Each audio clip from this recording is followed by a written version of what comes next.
Party మార్పు ప్రచారంపై స్పందించారు MP Etela Rajender. బీజేపీని వీడేది లేదన్నారు ఆయన. పార్టీ మారటం బట్టలు మార్చినంత ఈజీ కాదన్నారు ఈటెల.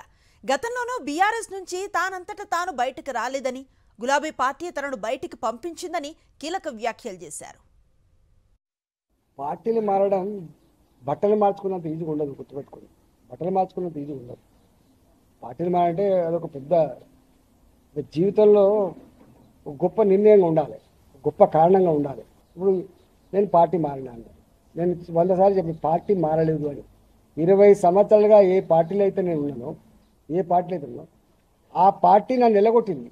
అంటే సమాజం సహించలేని తప్పులు చేసినామని చెప్పి నన్ను బయటకు వెళ్ళగొడితే నేను బయటకు వచ్చిన, నన్ను అక్కడ తెచ్చుకున్న పార్టీ భారతీయ జనతా పార్టీ అని చెప్పి 100 సార్లు చెప్పిన కావచ్చు. మరి అట్లా బయటకు వచ్చింది తప్ప నాకు నేనుగా ఏదో పదవాసించో, నాకు నేనుగా ఎవరు తిట్టని బయటకు రాలే.